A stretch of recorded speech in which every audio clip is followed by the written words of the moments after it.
இன்னைக்குரிய devotion உதவியாளன் லூக்கா 10:27.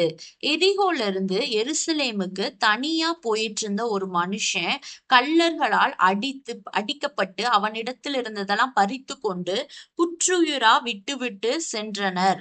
சமாரியன் ஒருவன் கண்டு அவன் காயங்களை கட்டி ஒரு சத்திரத்துல அவனை பராமரிக்கிறபடி 2 பணத்தை கொடுத்து, இன்னும் அதிக செலவானா நான் திரும்பவும் இந்த பக்கம் வரப்ப தரேன்னு சொல்லி ஒரு விட்டுட்டு போறாரு. இந்த சமாரியன் பிரயாணத்துக்கு ஆயத்தமாகறப்ப எண்ணெயையும் திராட்சை ரசத்தையும் எடுத்துக்கொண்டு வந்திருக்கான். திராட்சை ரசம் இயேசுவின் ரத்தத்திற்கும், எண்ணெய் பரிசுத்த ஆவியானவருக்கும் நம்ம ஒப்பிடலாம். இந்த இரண்டுமே உள்ளான மனப்புண்களை ஆற்றி தெய்வீக சுகத்தை கொண்டு வருகிற விஷயங்கள். நம்ம எங்கு போனாலுமே கல்வாரி ரத்தத்தோடு போகணும், ஆவியில நிறைந்தவங்களா இருக்கணும். நம்ம பஸ்ல பிரயாணம் பண்ணலாம், ட்ரெயின்ல பிரயாணம் பண்ணலாம், எங்க டிராவல் பண்ணாலும் ஒரு மூலையில உட்கார்ந்து அப்படியே ஆண்டவரை துதித்து கொண்டே போற பழக்கம் இருக்கணும். வாழ்க்கை பயணத்துல என்னோட கூட வாங்கன்னு சொல்லிக்கொண்டே நம்ம இருக்கணும். எப்பொழுதுமே ஆவியில நிறைந்திருக்க நம்ம முற்படணும். தேவையில் உள்ள மனிதர்களுக்கு உதவும்படி கர்த்தர் நம்மளை கொண்டு எங்கேயாவது போய் நிறுத்துவாரு.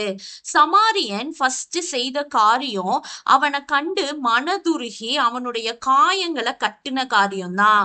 அவனுடைய பார்வையில ஒரு இரக்கம் இருந்துச்சு. நம்முடைய கண்கள் கல்வாரி அன்பினால் இருந்தாதான் இந்த இரக்கம் வரும். சமாரியன் அவனுடைய காயங்களை கட்டியதுக்கு காரணம் அந்த காயம் அப்படியே ஓப்பன் உண்டா இருந்துச்சு. பூச்சிகளும் கிருமிகளும் அந்த காயத்தை மொய்த்து கேடு விளைவிக்கிறபடி இருந்தனால அவன் கற்றான். அந்த காயங்கள் மூடப்பட வேண்டும் அப்படிங்கறனாலதான் அந்த காயத்தை கற்றான்.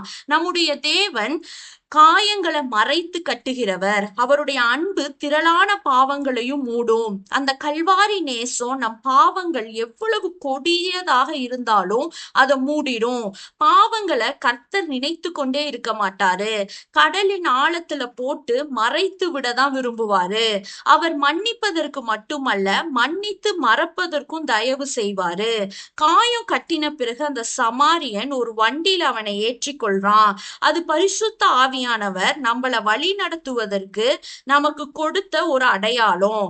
ஆவியானவர் நம்மளை அரவணைத்து ஒரு தாய் தேற்றுவது போல நம்மளை தேற்றுவாரு. நம்முடைய காயங்களை ஆற்றி நமக்கு ஆறுதலையும் சமாதானத்தையும் தருவாரு. நம்ம வாழ்க்கையையும் புதுசா மாத்துவாரு. கல்வாரி அன்பையும் மனதுருக்கத்தையும் நம்ம எல்லாரும் பெறணும். ஆமேன்.